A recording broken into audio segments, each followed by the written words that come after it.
On the night of December 6, 1991, 4 young lives were brutally taken in an unsolved tragedy that continues to haunt the city of Austin, Texas, decades later.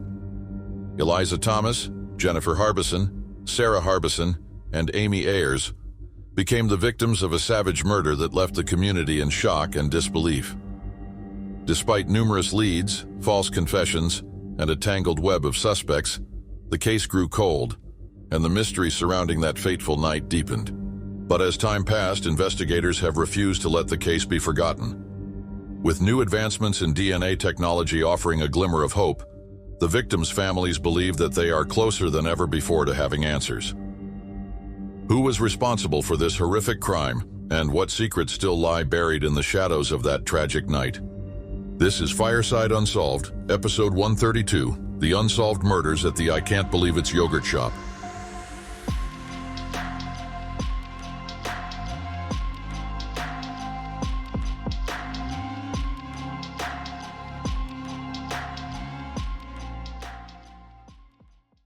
It was the evening of Friday, December 6, 1991 in Austin, Texas, a cool and unassuming night like any other. Inside a small yogurt shop on West Anderson Lane, called I Can't Believe It's Yogurt, 2 high school seniors, 17-year-olds Eliza Thomas and Jennifer Harbison, worked their usual Friday night shift. The shop was a popular spot in the neighborhood, known for its bright atmosphere and friendly staff. That night, the doors of the shop were set to close at 11 p.m., and as the clock grew closer to 11, the girls began to move through their closing routine without any indication of what was to come. Also in the shop at closing time that evening were Jennifer's younger sister Sarah, just 15 years old, and Sarah's friend, 13-year-old Amy Ayers. They hung around at the shop and waited for Jennifer to finish her shift so they could all catch a ride home together. It's unsure whether the girls were dropped off or walked to the yogurt shop, but regardless, they had arrived around 10 p.m. Also around 10 p.m., just an hour before the shop was set to close, an unfamiliar man was reported to be lingering near the counter. Witnesses recalled him asking customers in line for money, a behavior that drew some attention but not enough to raise immediate alarms. The man eventually asked the girls and was permitted to use the restroom in the back of the shop. He was gone for longer than expected, and though no one knew it at the time, investigators would later suspect he may have used that moment to tamper with the store's rear exit, possibly jamming the door open. Meanwhile, as the evening came to a close, a couple left the store just before closing at 11 p.m. They noticed Jennifer locking the front door behind them, a standard procedure to prevent more customers from entering after hours. Yet, as they glanced back through the window, they saw something strange. 2 men still seated at a table, their behavior described as sneaky and suspicious. Less than an hour later, just before midnight, a routine patrol by an Austin police officer would turn the mundane December evening into a nightmare. As he drove past I Can't Believe It's Yogurt, he noticed an unusual flicker and then saw flames coming from the yogurt shop. The officer immediately called in the fire department. After arriving to the scene and quickly dousing the flames, authorities would make a devastating discovery inside. Amid the charred remnants of the building were the bodies of 3 of the young girls, Eliza Thomas, Jennifer Harbison, and her sister Sarah Harbison. Each girl had been shot in the head at point-blank range with a .22 caliber bullet, an execution-style killing. But the brutality didn't end there. All 3 girls had been bound and gagged with their own clothing, a cruel and humiliating act prior to their deaths. To make matters worse, they had been severely burned by the fire, leaving authorities with a haunting final image of the violence that had unfolded just hours before. However, one victim stood apart from the others, Amy Ayers, the youngest of the 4 girls at just 13 years old.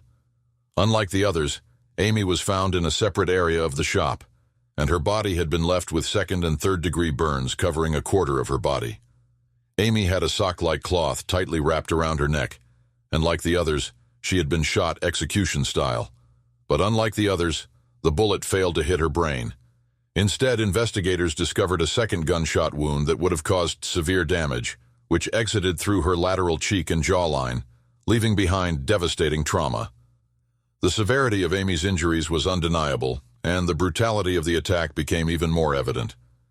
A detailed investigation at the crime scene revealed that 2 firearms, a .22 caliber pistol and a .380 pistol, were used in the brutal murders.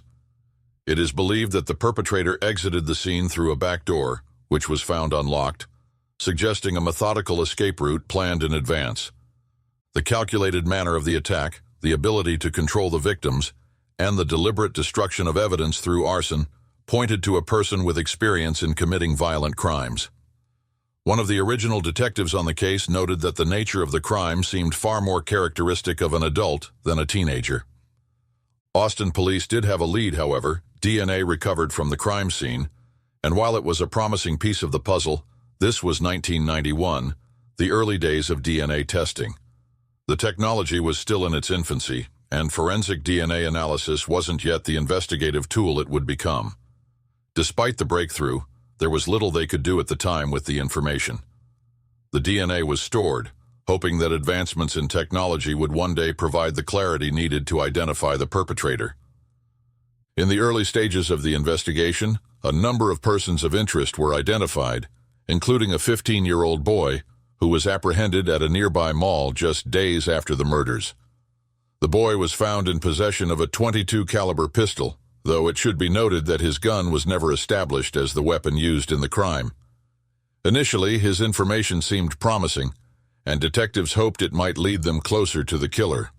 However, after intense questioning, the boy's story began to unravel. It became clear that he was attempting to use the situation to get himself out of a gun charge he already had pending. Under further interrogation, he implicated 3 of his friends, petty criminals, all of whom were under the age of 17 at the time. But after careful consideration, investigators ruled out the group, determining that their involvement in the murders was unlikely.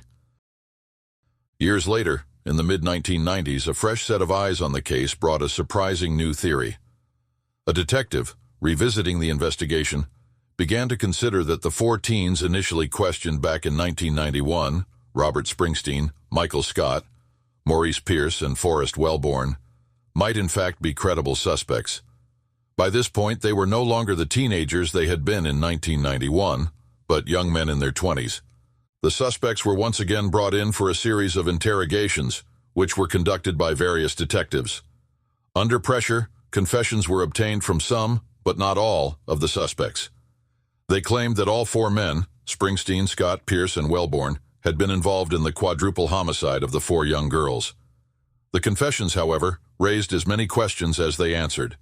Theories of motive, opportunity, and their exact roles in the crime began to emerge, but with each new confession came even more doubts about the reliability of those statements. The cases against the men took an unexpected turn when it was realized that the police department had not kept adequate records, and there was a severe lack of documentation about the original 1991 interrogations with the suspects.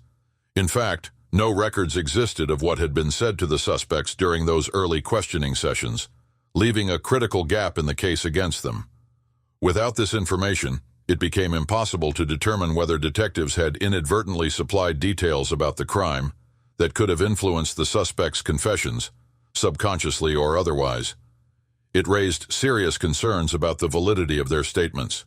Despite these concerns, 2 of the suspects, Robert Springsteen and Michael Scott, were eventually brought to trial, largely based on their own self-incriminating statements. The prosecution focused on the horrific nature of the crimes, detailing the brutal murders of the 4 young victims.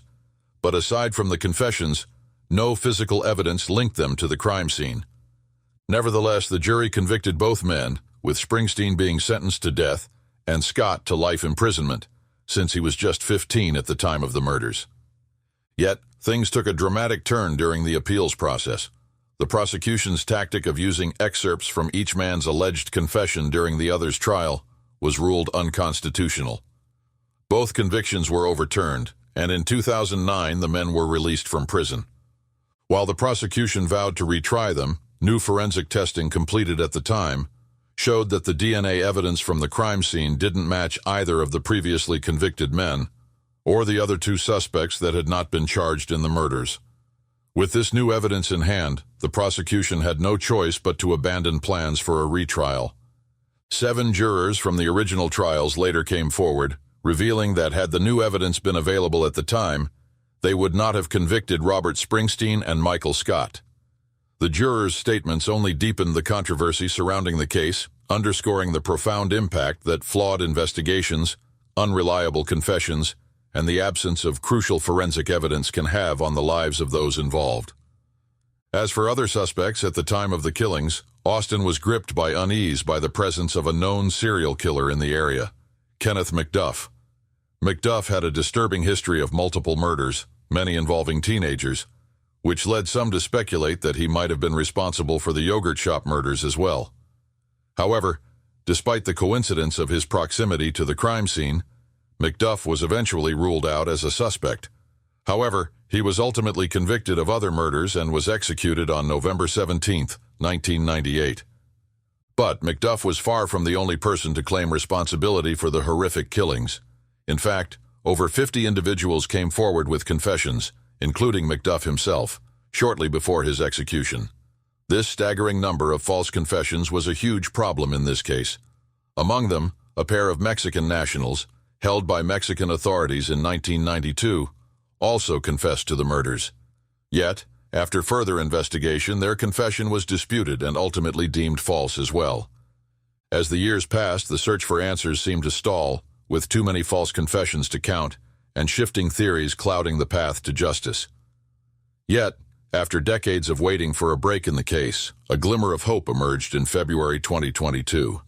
Advanced DNA technology was finally being applied to the case, including genealogy, bringing investigators closer than ever to uncovering the truth behind the still unsolved murders. While the mystery of who committed these terrible crimes still remains unresolved, the promise of justice grows stronger with each passing day. Until the day the person or person who committed these murders is behind bars, their story continues.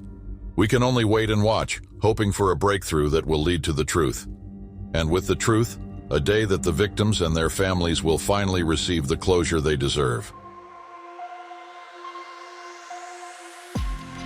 Thank you for joining us for another episode of Fireside Unsolved.